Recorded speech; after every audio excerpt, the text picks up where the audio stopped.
Welcome to episode number 23 of Podnutz. We're joined again this episode with Steve D'Amico from SMDComputer, and we're going to be talking about pretty much everything, ranging from buying and selling computers and what software to use for repairs, how to set up your workbench, buying and selling computers in bulk and laptops in bulk, and repairing laptops, Craigslist and eBay, and pretty much the whole gamut. So enjoy the podcast, and thanks for listening.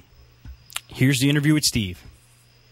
We're here with Steve D'Amico from SMDComputer, and the website for that is smdcomputer.net. Now, Steve, last time I talked to you, you were mainly into laptop repairs, and or actually it was laptops, buying and selling of parts. But it sounds like you've branched out and you're doing a little bit of everything now. So what is SMDComputer now?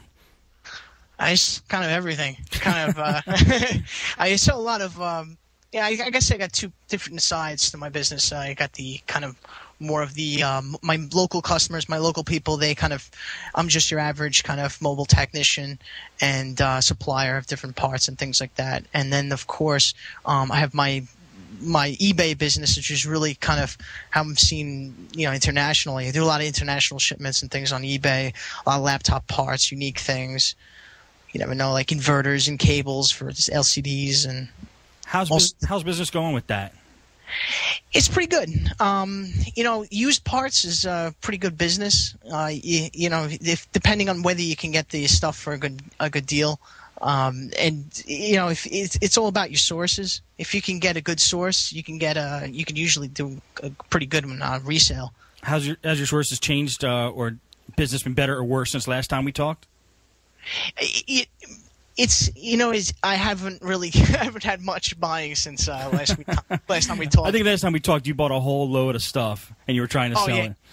Oh yeah, I bought when I first started getting into this, and I realized I found some nice sources, and I was doing a lot of buying, and I got a nice fat credit card from I forget it was I think it was Chase, okay. And oh my god, because I was like, wow, what great deals, and I just bought like way too much stuff. So now I'm still kind of going through it all, listing it all. I should have 5 people working for me with all the stuff I have to sell. That's funny. I remember a couple years ago, before I got into this business, I used to sell, I think I talked about it in the last podcast, I can't remember, but I used to sell broken plasma TVs that we used to get, and we could never get, we'd get them here and there from different places, but we never had a solid, reliable source, so it never really went anywhere. But broken plasma TVs, at that time, you'd be like, well, why would anybody want to buy that? Well, I mean, for parts, you know what I mean? Some of them had good screens, some of them had bad screens or broken screens and good circuit boards and that kind of thing. But we never had a good source, and that was the downfall of the business. So I guess that's pretty key, having a good source.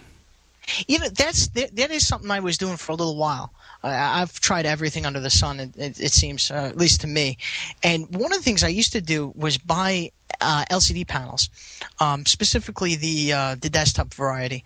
And what I would do is I'd buy I'd buy the same model, and I would kind of search for like a really popular one, like a Dell one. Right. And what I'd do is I'd find one that looks like it's obviously not working, like it's got a big white screen.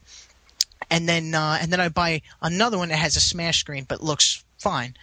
And then what I would do is I'd basically take the power supply that was working in one, and then it's basically almost like two general kind of faulty parts in this.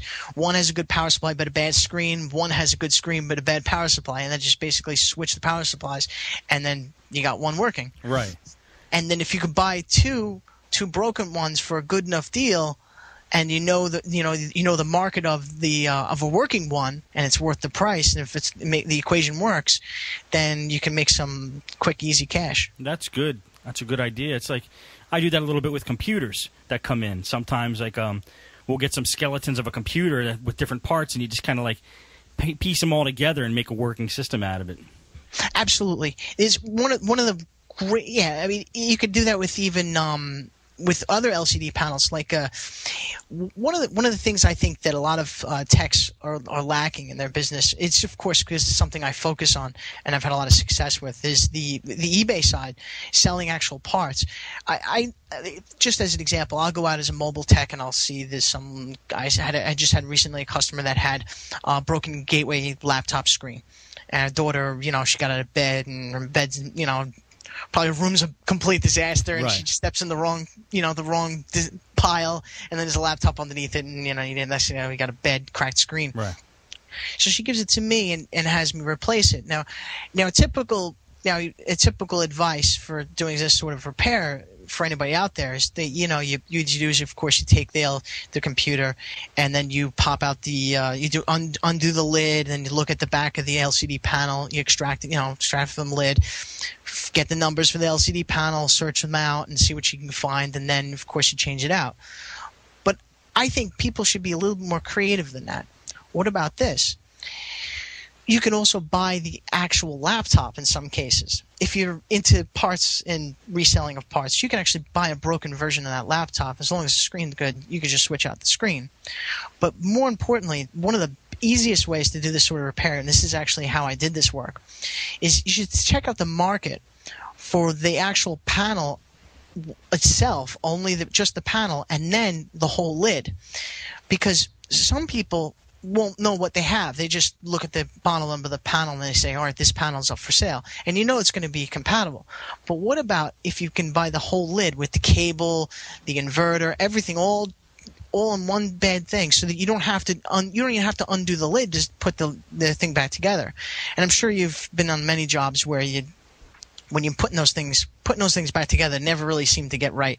They never really kind of get together properly. With all the cable, like the inverter cable and all that thing, just jamming it all back in there properly, you mean? Yeah, sometimes it's a pain to get it in there properly. You got like pry marks, and there's some of the screws maybe are missing, or you don't know which screw's which, and then of course you got the and if you're not pulling it, if you're taking the front bezel off of the LCD panel, then sometimes if you're too rough with it, you're not supposed to use any force with these sort of things, which you know all about.